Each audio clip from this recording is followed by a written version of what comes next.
This is the first episode of the Love Again podcast. Um, Started this podcast based off uh, the critically acclaimed book I wrote about 10 years ago. Um, and I wasn't finished having the conversations, and so much of life has taken place since then. So I wanted to do a podcast, and so I'm excited to be here with you. We're going to be bringing you really cool conversations around love and loving again and our experiences with love. And I'm interested to talk about love with Black people and creatives who have ideas and who can add to our canon of how we understand love and loss and how we make it through this thing called life. So I'm excited about it. I want you to share it with your friends. We'll be posting new episodes. And I'm excited today because our very first guest on our podcast is the one and only LaShandra Nicole Hutchinson, who is with us. And I'm excited to have her here. I came across her. Mark Zuckerberg just brings people together, you know? And so I came across her on, I believe it was Facebook, and she started a foundation. I don't, is it, we call it is it a ministry or It's foundation? a ministry organization. So it's a hybrid Yeah. of those things, right?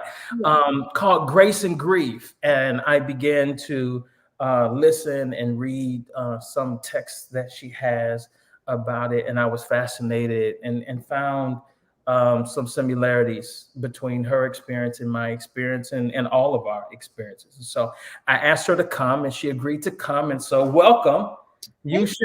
should feel special. You are the first. I'm the First first guest. guest. I know. But thank you for being with me and having this conversation. How are you? I'm good. I'm good. Thanks for having me. Thanks for You're, inviting me. you're welcome. Happy New Year. Happy New Year, Yeah, January 1st. absolutely. How was last year for you? Like everybody else's 2021. A lot. Mhm. There were great things that happened, and it was also difficult. It was a little bit of both. Yeah, yeah. Well, I'm glad you made it out. No, because I'm Betty White, she almost. ready. You know, Patrick, first of all, I saw all the magazines when I Mhm, was checking out in Walmart that were saying how Betty was turning 100. And then I'm mhm. like, oh my God, then she passed Yeah. right after this. Yeah, I like immediately text all my friends and said, "Don't plan my 100th birthday party because it seems like You don't know what's going to happen. nah, just let's do something else." So, so I'm glad you made it out. Yes. Yeah. Yeah, Yep. I yeah, made it. I'm here. We kicking the door down to 2022. So, absolutely. It's gonna be a big year. yeah. It's gonna be a great year. So, I want to talk about grace and grief. I've learned through some of your postings, video postings, and some of your textual postings about it. I've been on Clubhouse. I've been on Clubhouse rooms and listened. Um, Yeah. I could fly on the wall and listen to you. But I want you to tell us what is it and how it came about. Yeah. Of course. I always start the story by talking about how I met my late husband, and we met in high school and in world history, AP World History, Mr. McCleary's class, and he was a really funny, goofy, crazy kid. He sat behind me, cracking jokes and talking about the other kids in the class. I thought he was hilarious.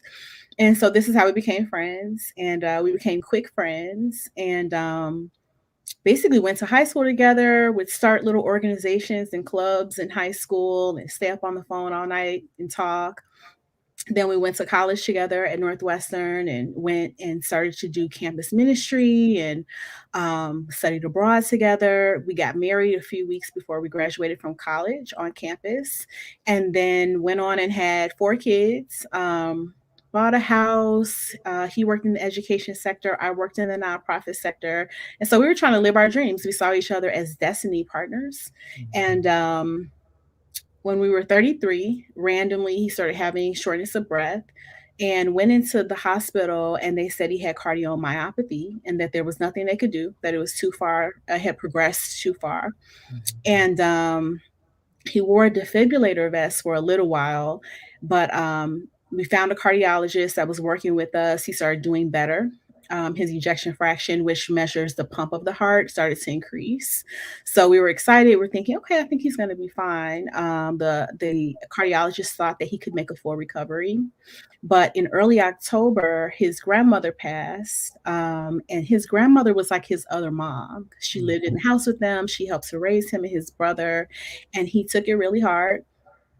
He was crying all the time. He was really upset. And on the day of her funeral, we went to the funeral. He spoke, he sang, we buried her. We came back to the house with all the family. And later that night, he passed away. He died a sudden death. So, we talked about how maybe he may have died from heartbreak, but just the grief was probably too much for him. Um, where his heart was already weak and just couldn't take it. So from there, obviously I was really shocked, but I kept seeing how God was popping up. Like God was just there in the hospital the night he died. There were dreams that I had had leading up to that day that were really coming to pass. I saw the manifestation of the dream that night. And then the Lord was just moving in all these amazing ways. I felt compelled to write about it on social media, as well as to write about my life with my late husband. And so from there, people were like, listen, we don't hear people talk about grief in real time like this. Like, you're basically letting us into the interior of your life and the process you're going through in real time. And people were really impacted by it and really blessed by it. So I started to YouTube my process, write about it. I started an online community. We called it Grace and Grief. I called it Grace and Grief. It was featured on channel ABC 7 News, and then on other podcasts and other outlets, magazines. And we have a conference in Chicago called the Rebirth Conference, where we have professional speakers come in and counselors come in, and we do activities and basically help people grow through grief and live boldly after loss. So that's been the journey of Grace and Grief this past 4 years. Well, I'm sorry about that. Yeah, thank you. Yeah, that sounds horrible. How have you been? I've been good. I mean, I've been good in a grief way. Right, Good for like a traumatic experience to have happened. So I think all things considered, I've done well. It's hard. I always try not to sugarcoat grief or widowhood. When he passed away, my kids were 6, 8, 10, and 11. So to have such young children at the time, that's also an ordeal for them. So it's been a lot of a reinvention, like my own rebirth. I've had to try to figure out a lot about how I want to show up in the world, trying to figure out what the priorities are. Helping the kids each through their own process is always a continuous work to be done. But I have grown a lot in really, really good ways and met a lot of amazing people doing this work. And so that's been really fulfilling and really good. I'm interested in, I'm always interested in how people grieve. I've seen a lot of what I would call healthy and unhealthy ways to grieve. And it seems like grief, though, is kind of common to the human experience. Yeah. So before your husband passed away, do you notice a difference in how you grieved before your losses, before that? And is it different? Is the mechanics of grieving differently by your experience afterwards? Yes. Yeah. I would say that there are some basics. We talk about the 5 stages of grief when people think about grief. And all of those 5 stages in general, we go through those.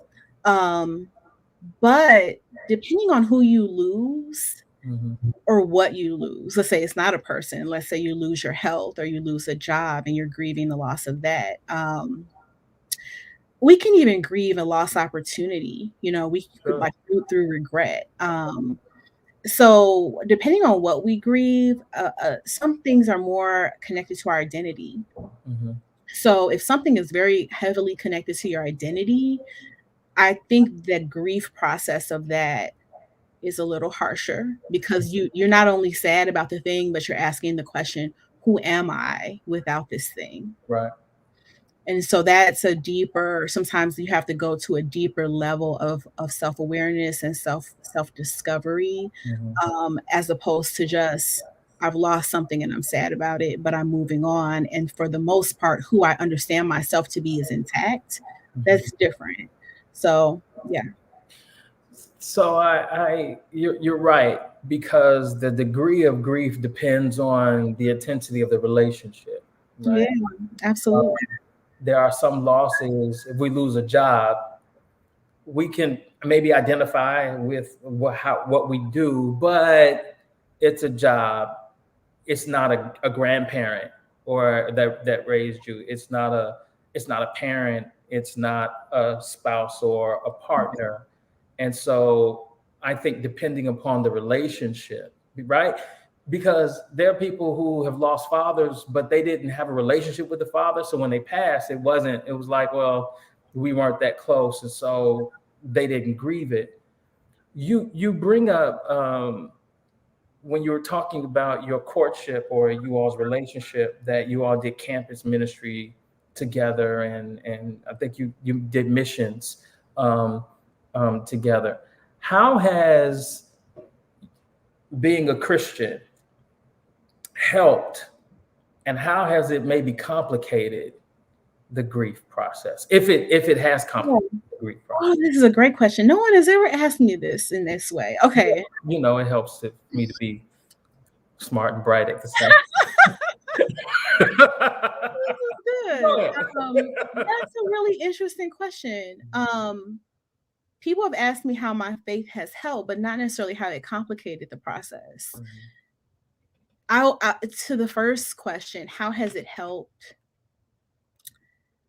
It was a huge and significant help to have some understanding that God is sovereign for Mhm. me in this process, that Mhm. God is everywhere at the same time, that God is in control, that he sits on the throne, that he stands outside of time, that all my days are written in his book. Mhm. That helped me tremendously because Mhm. it felt like my life was spiraling out of control and chaos. That's how this feels. It felt like everything I understood about my life was being shattered. But Mhm. this idea that although everything is changing and moving, and everything was changing and moving, Mhm. but that God would be the same.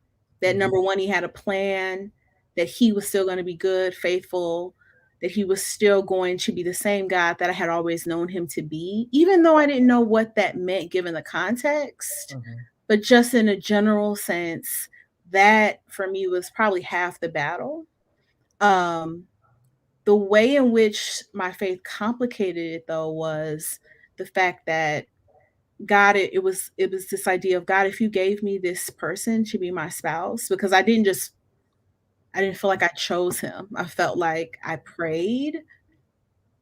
The way I was as a teenager, like I was just doing everything opposite of everyone. Everyone is like out, we're gonna get drunk, we're gonna hang out. Hey, we turn up, we're in college. I was like, I don't want to go anywhere. I'm gonna be on a consecration.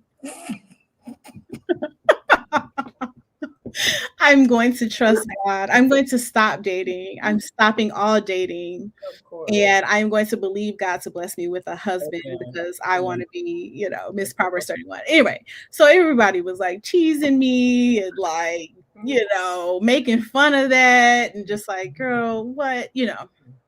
But lo and behold, Go ahead. this happened. I you know, know.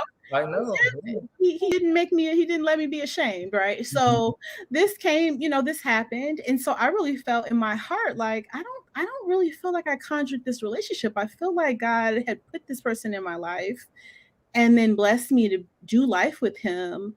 So if that was God's plan, but yet now he's passed away, what in the world is God's plan? Mhm. You know, that really challenged my understanding of my history with God and what I had understood God's plan to be Mhm. for my life. Mhm. So that's how it complicated it. Yeah. So I think that Christianity, especially in our Western Protestant evangelical Christianity, prepares us to receive everything, right? Mhm. Yeah. If we say we belong to God and then God, the earth is the Lord's, then by default, transitive property, everything is mine, and so it teaches us how to receive. It doesn't teach us how to lose things, Mhm. or the idea that everything that we have in our lives, it doesn't stay always, right? Your experience is a very different experience from mine. I was preaching when I was 13, um, and was ordained at like 18, and doing church work and all the like.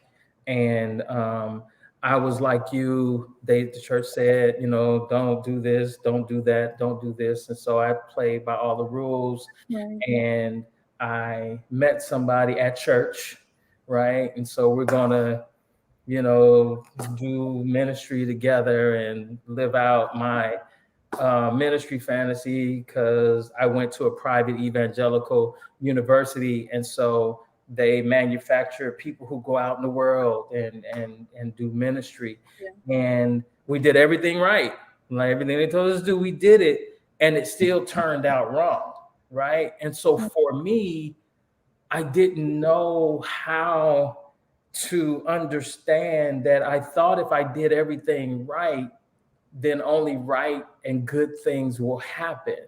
Yeah. And I didn't know how to pray when it fell apart.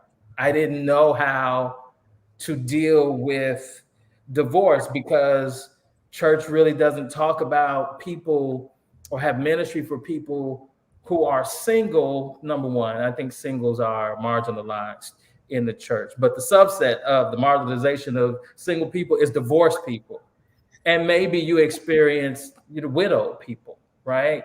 And so we're kind of buried in, like, it's like, hey, do you have anything else to say to me other than God's gonna send you somebody? Because right now I'm not on that. Like, Yeah. Yeah. him to say Right. something else. And Mhm. so there were in ways in which my faith was shattered, and I had to rebuild it, because they only taught me how to gain, they didn't teach me how to lose. Yeah. And it seems one of the common denominators, like I said before, to be human, is to we don't keep everything. Mhm. We don't keep every job. We don't keep every companion. We don't keep every car. We don't keep every grandparent. Yeah. Keep all our teachers and mentors.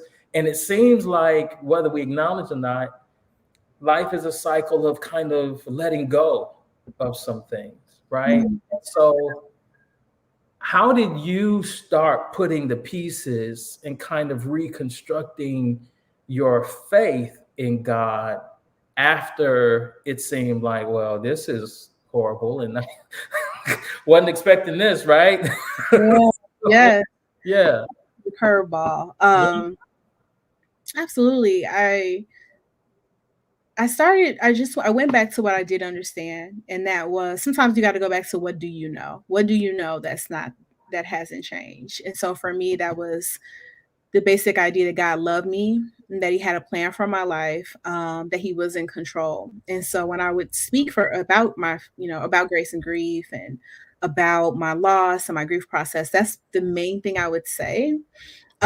Because I didn't understand how it was unfolding yet. I was so early on. I would just say, I believe to see the goodness of the Lord in the land of the living. I don't know what that even means specifically, Something good is going to happen for me and my children. God is still going to be good. That's what I'm looking to happen. And that's what I saw happening. Even though it was a slow process, um, it felt slow in many ways. But one of the things that I read in a book by Miriam Neff, she's also a widow. She said in her book about widowhood, she says, anything that's happened to us, we are wired up from conception to be able to walk through it. Hmm. So she took it all the way to the point where she said, before you were even formed, God knew you would walk this part of your life out, even though it's a shock to you. And so you're equipped with what you need to be this. And that really helped me because I thought, okay, I don't feel equipped. And there, yeah, there's a development that I have to go through, but there must be something God has put in me to be able to be this, to walk this out.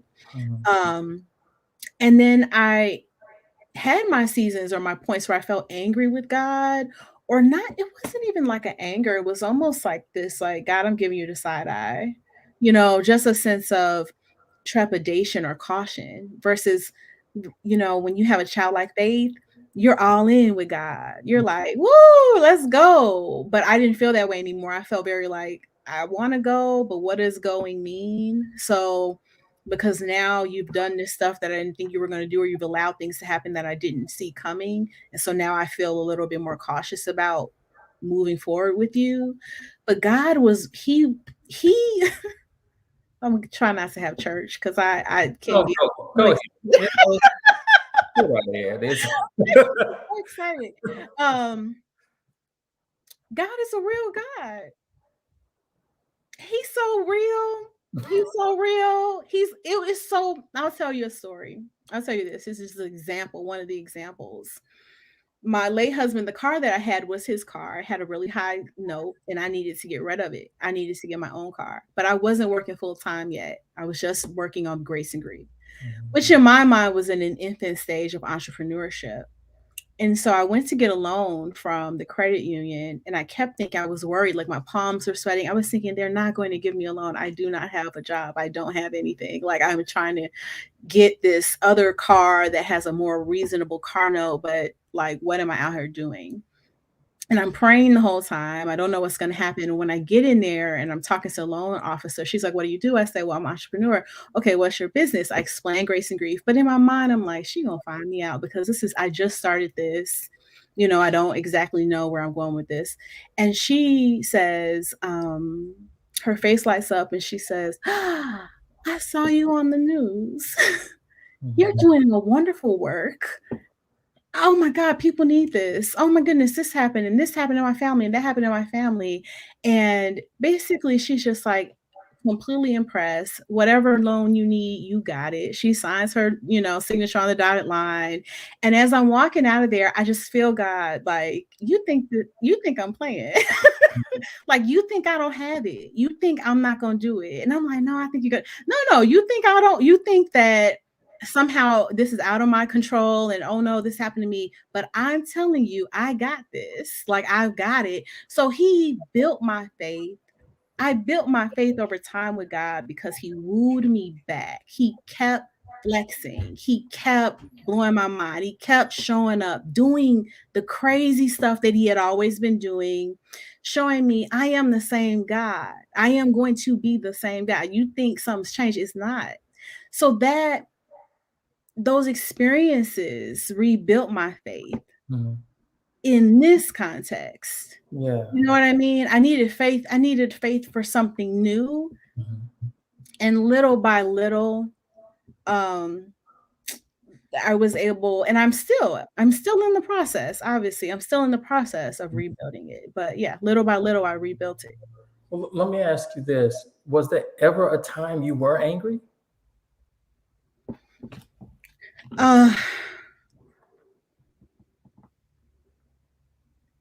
Well, not in this context because I had been angry with God in the past. before, like over situations before my husband passed away. Mhm. So before he passed away, probably like in my early 30s, I had a physical issue that I could not seem like I just couldn't get healed. You know, Rose, God's gonna heal you. And I just went on and on. I was in literal like chronic pain to the point where I couldn't even concentrate for about a year. And I was angry. I was angry with God about that. And because and through that situation at this I got to a place where I said,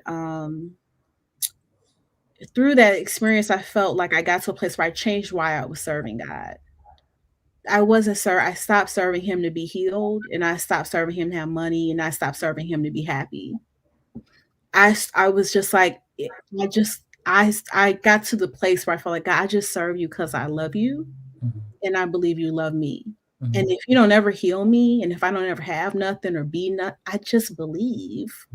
Mhm. So my walk with God became about me and him, like from the heart, a heart relationship. Mhm. It wasn't about things and stuff and help and anything else. It was just about us. Mhm. And so when my husband passed away, although I was frustrated and maybe there was some like distrust, I didn't get to anger because I felt like um my trust in God and my relationship with God really wasn't about it's not about anything. It's just about me and him, if Mhm. that makes sense. It's not about anything he's doing for me. Mhm. It's just about him. I just love him. Yeah. It's just about love. You know what I mean? Yeah. I get it. I hope that makes sense. Yeah, it does. I was angry all the time. Yeah, I was. I was. I was angry from stress. Mhm. I had an anger and an edge on me from the stress of the situation. Mhm. Mhm. Um, Not so much like at God, No, but I was angry at God. okay, Like, I got you. this is your fault, and Yeah. and Why I did was you do it? working in church full time. Like I was still functioning, but I was like, I am so over you and this, and you all can have it. And so it was a process for me, to kind of pinpoint why and like where does my anger come from. And it happened in a very inconspicuous way to me. And I wrote about this in the book. So did I tell you this? Did I tell you the Fraser story? No. Okay, sure. Yeah, I've told it so many times. I didn't know if I've told you or not. So one night I'm watching television, had never seen Frasier before, right? And so I turned it on and it was there. And I think this was the first time. So like I had moved from living with my parents to college to living with my then wife. And then for the first time, like I am living alone. Like I am alone. And I found me an apartment. It had no furniture. All I had was a sleeping bag, a pillow, a TV, a radio, and my print CDs and clothes. That was it. Like it was that. So I'm lying on the floor and eating some Haagen Dazs, and Frasier comes on. So I'm watching it, and so he's a psychologist, and so he had a show on radio where people call in. So this woman calls in crying, and she says, "I broke up with my boyfriend, and I can't get over it. I'm crying all the time, and I just don't know what to do." And he says to her in this just wonderful Kelsey Grammer voice, he says, "You're not grieving the loss of your boyfriend. You're grieving the loss of what you thought your life would be like," Yeah. right? Yeah. And so he said, "Let it go because things have a way of working out anyway." And I burst into tears. Wow. Like that was it. Like, like planned I had not planned on being single again. I had not planned on, being in an apartment with a Haagen Dazs and a spoon. Like I was like, what? How did this happen? This is horrible. And Yeah. and along with the idea, and that along with the idea of that when you're married, you're used to presence. Yeah. And then Yeah. life felt so empty, or you Yeah. roll over in bed to reach out for someone and there's nobody there. You're like, this is this is kind of, this is Right. horrible. Yeah. And so I was angry like all the time, but that right there helped me pinpoint, like, oh, okay, it's not about her. It's about, I had this vision for my life, and now that has collapsed and crashed, and I don't know what to do. Like and Yes. at that point, recovery started for me. That it was like, oh, okay, That's good. you Yeah. know, it's not about her. It's, this is about me, and like, what am I going to do with the rest of my life? And it was at there, God helped me put back the pieces, Yeah. right? Try to rebuild new dreams and new visions Yeah. and go. But it was about a 3-year period. I was angry Yeah. all the time. And this is like my question for you is, did you recognize some unhealthy ways you were grieving? Um, Mine was, I could literally, and there have been times during that period, I call these the dark years, where I probably had a pint of Haagen-Dazs every night. It's a wonder I'm not. It's a wonder I'm not 600 pounds. Or every time I went to the doctor and they checked my sugar, like, your sugar's fine. Really? I was like, man. Me. Ooh, so there's some healthy ways, unhealthy ways, and some other unhealthy ways. But did you recognize like some unhealthy ways it may have been coming out? Some of them I'm just understanding now. So I hit the 4-year mark in October. Mm, And so some of the unhealthy behaviors, my eyes were opened in October to some things that I was doing that I didn't understand. Like, this is not sustainable. This is not healthy. And one of them was, I was moving through life at like a really fast pace, like in this, like picture a person running out of a building that's on fire, like mhm, in a state of panic, in this frenzied, I would be living like that. Like I was trying to calm down. And a lot of this is a trauma response to this sudden death, mhm, and your whole life being upheavaled in a moment. And so I would struggle to not, I wanted to pull my whole life back together quickly, very quickly, but you can't. mhm, You just can't rush it. Things take the time that they take. And so, like, maybe my counselor would say, you want to will yourself to be at places that you're not and in stages that you're not. And then what happens is like I frustrate myself, or I'm taking on too many different responsibilities. I'm present but not present because I have like 20 things I'm trying to manage in my head at the same time. mhm, And then I would like crash and burn out and then like try to recover only to like run 90 miles an hour again just to crash and recover. mhm, So I was doing that. I can see past over the past 4 years how I was doing that. In October 2021, I just really felt like I had finally like I had crashed again. I was like, I'm burnt out, I'm so tired. And the Lord was like, I felt like God was telling me, just slow down, slow your pace. Like there's a pace and a rhythm that is healthy for you. He helped me understand that I did not think that I was someone that could live at a healthy pace because I was now a single mom. So mhm, I had a paradigm that said, no, I'm a single mom. I got to have 3 jobs, or I got to make all this stuff happen, but you're going to kill yourself. Like you mhm, have to, like, you can't do all that. You're just still human. mhm, So I had and am practicing this slowing down my brain, my thoughts, saying no to people, giving myself more white space and more margin, um, so that I can not just be physically present, but like emotionally and mentally very in the moment and very present in the moment. So I'm practicing that. But mhm, that was something that happened. I think I had always maybe leaned toward being that way all my life, but when he passed, it just was out of control. Yeah. So yeah, if that makes sense. Is that like you know what I mean by that? Yeah. That's cool. Yeah, it was, it's pretty clear. You brought up counseling, and I am a big proponent of mental health, and mental and emotional health.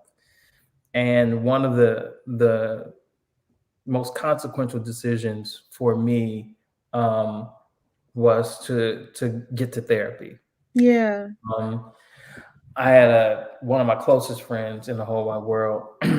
We would get together once a week, and we would sit down and talk somewhere. And I think after maybe I don't know how long, it may have been about a year. He looked at me and was like, you're not getting any better. You should sit down and talk with somebody. Yeah. And and it was like, okay, and it was, I'm telling you, the best decision Mm, I ever made in my life, because I had to get out of my own head. yeah. That was important. One of the things that happened for me in therapy that I realized is that I didn't know how to be honest.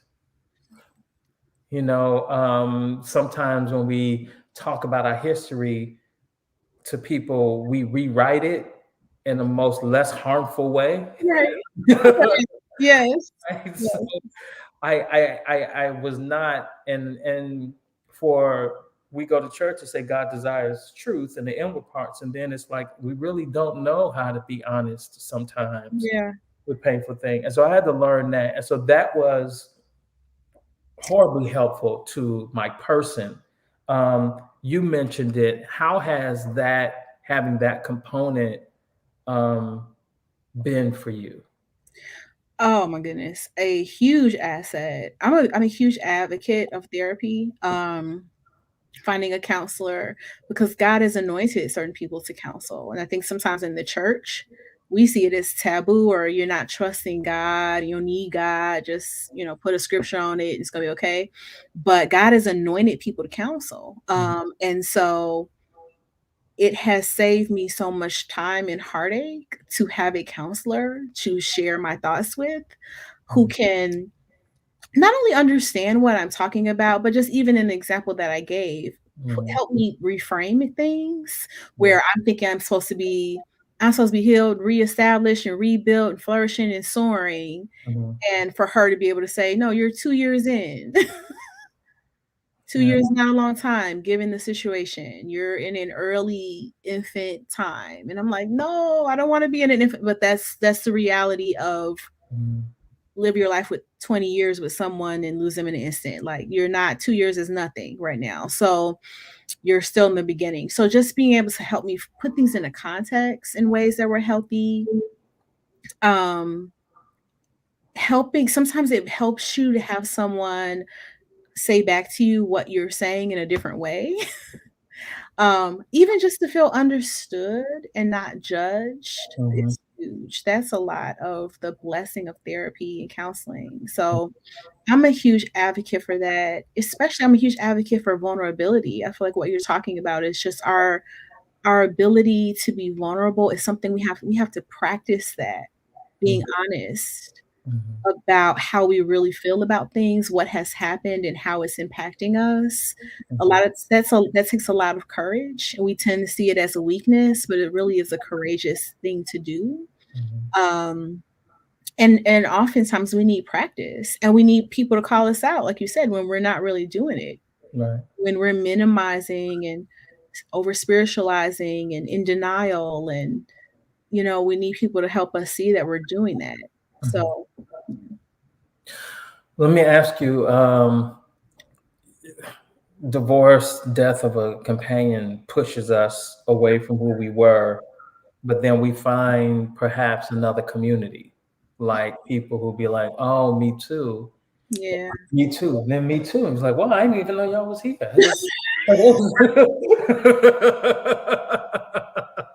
That is 100% how it is. Yeah, Yes.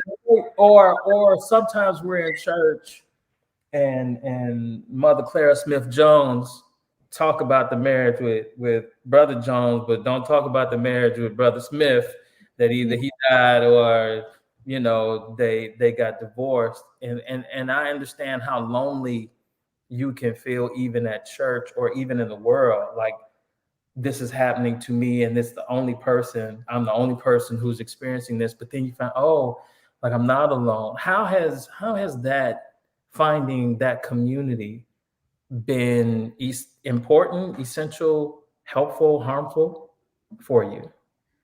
Oh my God, it's been absolutely essential and healing for me doing this work with Grace and Grief. I'm obviously trying to create community for people online or in person. Even through the YouTube videos, I see that as a way where people can come and see a person that is going through what they're going through in some way, shape, or form and Mhm, feel connected and feel like they're not alone. mhm, So I'm doing that, but through this work, I've also had community and found community either because of someone that's stumbling upon the Grace and Grief work that I'm putting out, or someone that I'm meeting in another conference or setting or through another platform. But it has allowed me to meet some of the most amazing people. Exactly like you said, you're like, oh my God, are y'all out here? Like, mhm. Right, right. where'd you come from? Like, are people out here living this life? I know some of the most I am so because a lot of people don't want to be called a widow just because the terminology uh, True. has can have a negative connotation. Mhm, But I don't feel that way because widowed women to me are some of the most powerful, like, superhero women I've ever mhm, met. mhm, And so I don't feel bad about it because I'm like, "Y'all are whoa," "This is, like, next level strength that I've, mhm, like, never seen." Um, and so I feel proud about it to be, associated in that capacity, when you look at it that way. mhm, Um yeah, I've met some of the most amazing women and men, and I think had camaraderie on this journey, someone that could help me because maybe I'm saying something and I think nobody gets this, especially not my married friends per se, mhm. and to have other people say, "I totally understand what you're talking about." That is healing, like you said, just to have someone say, "Me too. I'm right there with you," or Yeah. here or I used to be there and here's how I navigated that part of this. Mhm, Um, and just to have folks that are like arm to arm with you, yeah. rooting for you. They understand the complexities of how you're feeling. Um, it helps this not be so hard. Sure. Yeah. Yeah. Okay. So let me take it back for a minute. Let Yeah. me let me ask you this. I want to ask you to describe the experience of love that you had with your husband. Like what was that for you? How did you feel loved? Um, what was his care for you, and what was the care you had for him? Like, describe that for me. Yeah. Yeah, I love to talk about this. I love to talk about love. I really learned how to love in through the marriage. Mhm, So, because like marriage is refining, it's such a refining, and then you learn that love is not even what you thought it was. You're like, oh, that ain't even my mhm, whole concept is off. So mhm, I learned what it really meant to love. And not that we were perfect, we were far from perfect, but I would say one of the things is just that we were really friends first. We spent a lot of our relationship, 5 years of the relationship was a platonic relationship where we just kind of became each other's person. And so we weren't even dating. He had, I joke because I say he had a crush on everybody. I had a crush on everybody. He would always be like, I got a new crush, you got a new crush. And mhm, maybe I'm like, she don't want and he don't want you. We were laughing and joking with each other, but we were really for each other. The way that we saw each other was not just who you are to me, but it was like who you are in God.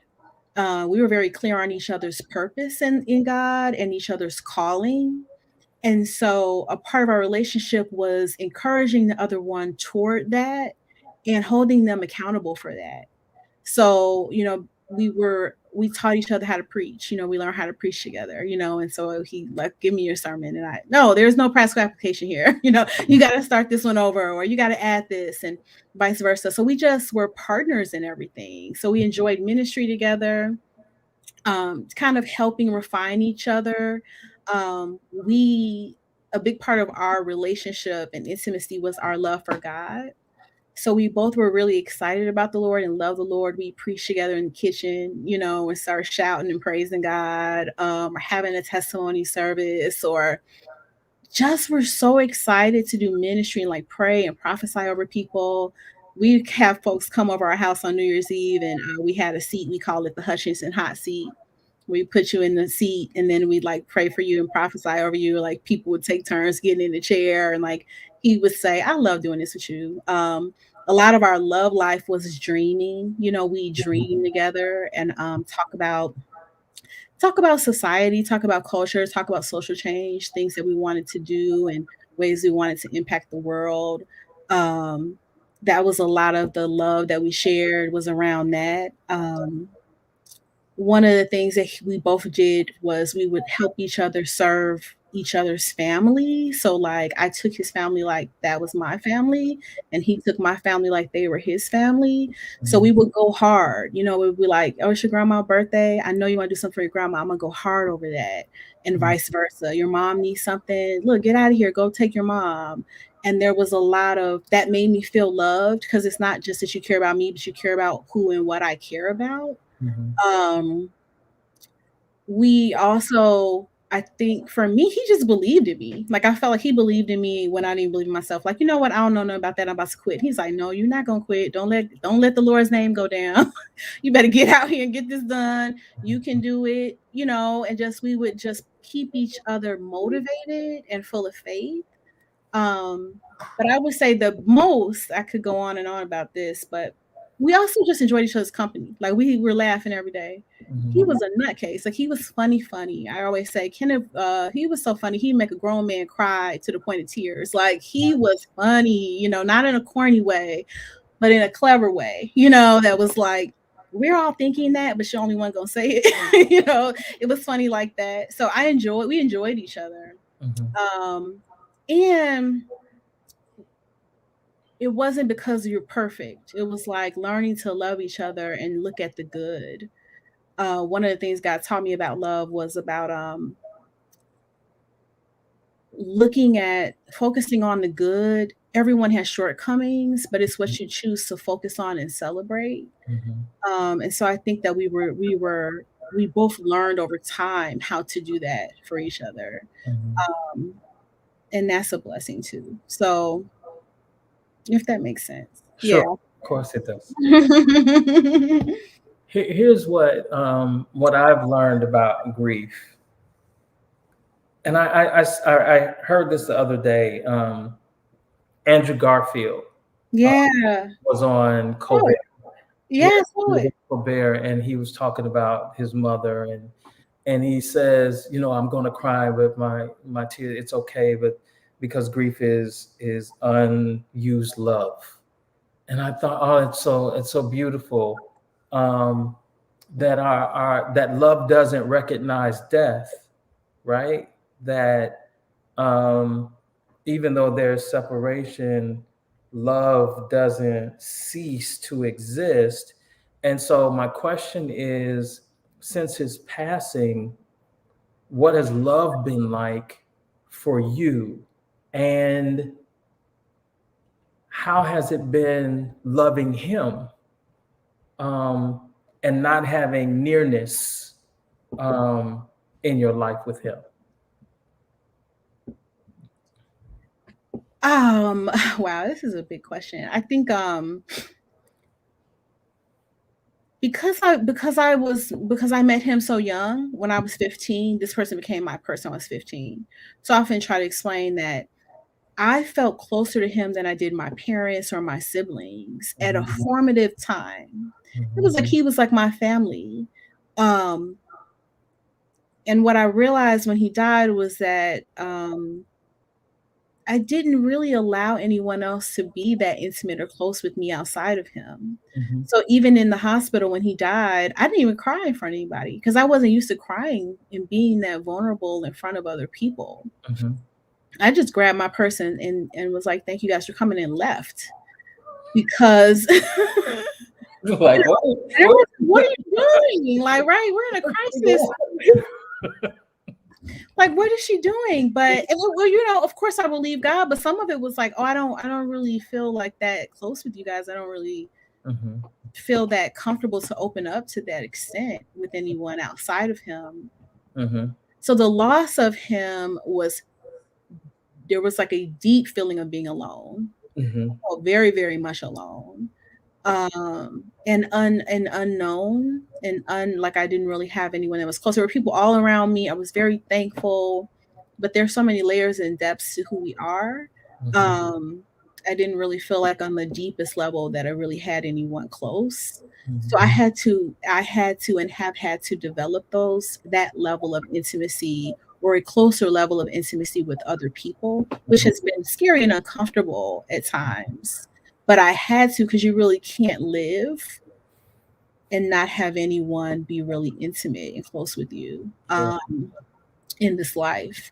So that was hard for me. I mean, I felt alone a lot, and I would be saying that often. And obviously, people that cared about me kept saying, "You're not alone. You're not alone." But I felt alone Mhm. because I had just been so intimately kind of almost isolated in this little cocoon with him, you know, over 20 years, right? For about 20 years. So that was a part of how I felt it. The other part of the question, how has loving him in his absence, I feel like I think widows kind of widowers can get a lot of flack for like you still are in love with the late spouse, you Sure. know, Mm. when are you gonna let go of that or something? But I think that your love for that person that's passed away, whether it be your spouse, your mother, your brother, your mentor, your coach, you know, whoever, can grow. I think the love grows Mhm. because as time goes on, you gain perspective on the impact of a person on your life that you can't even see it when you're in it. Yeah. You don't even know what it is fully when it's up close and personal in your face. But Mhm. the longer time goes on and you see the bigger picture and the panoramic view of your life, Mhm. you see what the person meant to you Yeah. and who they were. So the love deepens, it Right. takes on another meaning Yeah. that you don't even probably have the capacity to have. I didn't maybe have a capacity to have it when he was here because you getting on my nerves because you know Mhm. you're complaining over this, you're doing, you know, we're living marital life, right? We're working on things. We love each other, but we're also in the thick of life. Um, so I think that my love has grown in some ways. My appreciation for who he was, um, in many ways. It doesn't hinder me from moving forward because it's just it's a part of my story. You Mhm. know, it's a part of my story. It's a way that I just honor and have a level of gratitude for Mhm. him and his impact on my life. So yeah, I want to say it's deepened. Sometimes, especially in the beginning, it was hard because you're used to expressing your love Right. to the person, but they're not there anymore, you know? So I've had to, that was a process. Yeah. Yeah. I am working on this theory that we are the result of a lot of different loves, right? Um, our relationships shape us into Yeah. who we are. So wherever I go, I am bringing people you probably never met before. So Like, true. I am Right. bringing all of these influences and people that have made me who I am and become precious to me. And so the idea after a divorce or after the death of a spouse is you realize I have more capacity than I thought, that I can have someone in my heart, but that doesn't mean I don't have the capacity to let someone else in my heart, right? Absolutely. Yeah. And to be clear about the person I am giving you or sharing with you, I am because of like this past Yeah. relationship, this love. And so there's no way, like you don't even want me to forget that or to lose some Yeah. other meaningful relationships in my life because they mature me and make me better. And that is what I can bring to the rest of my life and to the rest of my relationships. And so Yeah. I definitely agree with you about that. One of the things that is different, and I'm not going to hold you, we're going to wrap up. Um, one of the things that is different between you and I and our experiences is that I didn't have any children, right? And so my existence was being in an empty apartment, and it was quiet, and I could move around as I needed to, and I was on my own schedule and all the like. You all had children, which I could imagine has its own space and energy, and now you're a single parent, to which I'm going to assume you didn't plan on being a single parent. And so now all of a sudden you have these babies who are looking at you, who are grieving in their own way, right? And being present for them and listening, and then redeveloping a new rhythm of life and da da da da. How had that, what was that for you? How is that for you? Would you have rather have not had the children? Um, or everything that has happened, you would do it all over again if you had to do it all over again? Like, how has that piece been for you? Yeah, it's hard, I have a lot of widowed friends, and what you're saying makes me think about how we have these differences, those of us who had children with a late spouse and those of us that didn't. So a lot of the ones that didn't, that's a point of grief. They feel that they wish they had Yeah, children yeah, because now they don't know if they're going to get remarried. Some of them maybe are getting older, they don't have the children. And so then those of us that had children, or like in my case, of those of us that had a lot of children, we're having a really different experience in that light. Um, there are people who are very like child oriented and like always want to, be with kids and love to play games, get on the floor and crawl and tickle and read books and have all this patience. I am not one of those people. Yeah, I was never one of those people. mhm, Um, and my personality is introverted. I'm not highly patient, or it's just I wasn't like that. So he brought that to the table of the marriage. So I would never, ever in my right mind been like, if I had to be a single mom, a bunch of kids, to 4 kids, like I would have said, there's no way, mhm, given my temperament, the way that I operate, the way I grew up, that somehow I would be able to raise multiple children by myself. That felt terrifying, the thought of that when he passed away, to the point where it was hard for me to even think like that. It was like I kept telling myself, like, there are single moms out here doing this. So if they can do it, I guess I can do it. But conceptually, I didn't even understand what that meant, or how can I become this kind of person that mhm, can do all this. Um, yeah, that was terrifying. So when we would get together for like, so I think that my initial years with the kids was like this management approach. Like when I was having kids, I wasn't real like in this nurturing space. I was reading about them, like, oh, kids need physical touch. Check. mhm, Kids mhm, need like I was in a college course. We're mhm, going to learn how to be a mother. mhm. Mothering is important because social science suggests, Right, right, yeah. I was looking at them like a case study. That was kind of how I came into mothering. Then as they got a little older, I became relaxed as a mom, and it took me time, it took me years to feel that way. So then when he passed away, same thing. I've kind of now, how do you be a single mom? What does that mean? Mhm, Um, it has taken me time to become comfortable with that. This year, for example, I did all the holidays by myself. When he passed away, there's no way I could have done that first year. Like I couldn't even imagine anything like that. But this year I was like with them,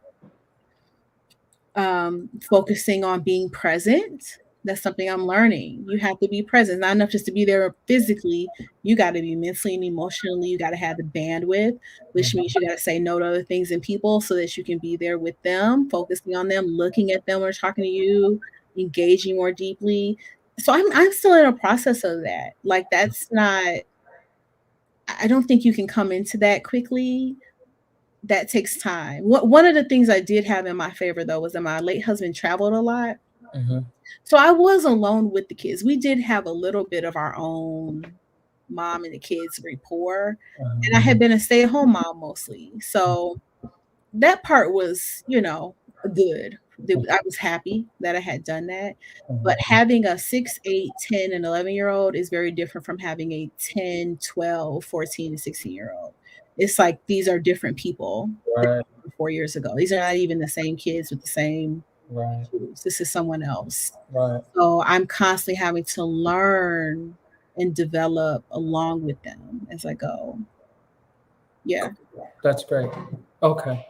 So I'm gonna let you go. I let you go, but I have a series of quick questions for you. Right. So, questions right off the dome. I know you got this. You good? You ready? Okay, go. All right. Um, do you believe in heaven? Yeah, Yeah. absolutely. Okay. Um, what do you know now that you didn't know before he passed about life? Hmm. That you can have an imperfect um, love, relationship, um, where you have real issues, and but it be really, really, really good. Hmm. That's something I learned after. Hmm. Okay. Cool. Next question. What is love? Hmm. And you can't say God is love. That's not. Don't take that. Dig a little deeper. Yeah. um, I would say, love is giving what you have, giving your is really like giving your love, showing up even when things are not perfect, even when things are hard. Mhm. Um, staying committed and staying selfless, even when it's costing you something to do so. Mhm. Gotcha. Okay. Um, where do you find joy? Uh, travel. I find joy in traveling. Mhm. In deep, like meaningful connections when I feel like I'm really connecting with someone. Mhm. Obviously in the presence of God, not to be, Of course. No, no, no, no. not to be like, cheesy about that. But yeah, in the presence of God, I really do, I think in just Mhm. and practicing gratitude for small things. It's the simple things Mhm. about life Mhm. that we tend to take for granted. Um, tickling your kids and, getting on school bus and, joking with your mom about, Mhm. something you did growing up. Just simple things, simple Mhm. things. And I think showing up for folks, that brings me a lot of joy too. Showing up and being there and being present for people. Mhm. Okay. Last question. Um, what has changed about yourself during COVID, Mm, this global health crisis that we're still in, by the way? yeah. Yeah. During COVID, I've had a chance to really think a lot about ways that I wanted to show up in the world differently. Mhm. So I've learned a lot about confidence. Like I've studied confidence and what confidence really is. And so I've just become way more confident. and just kind of had a deeper understanding of what godly confidence means. Mhm. Yeah. That's beautiful. Yeah. Well, thank you. I appreciate you taking some time um, and sharing with us. Can you let everybody know where they can find Grace and Grief, and where are you on social media and things like that? Yes, so definitely reach out, and you can find me at www.graceandgrief.com. On YouTube, you can search for Grace and Grief, the word and then also on Instagram and Facebook, it's at Grace and Grief. Okay. All right. Yep. Well, thank you very much for your time. I Thank really you. appreciate it. This was a great conversation, so I know it's going to help a lot of people. So thank you very much. Happy New Year to Happy you. New Year. Thanks for having me. To you, and we'll chat again later. You got to come back. You got to come back. Yes. Right? Yes. All There right. we have it. Part two. On. We got it on tape that you would come back. So there's that. But thank you so much. I appreciate it. And goodbye, everybody. We'll see Bye, you guys. next time on the next podcast. All right. Bye bye. Bye. Bye bye.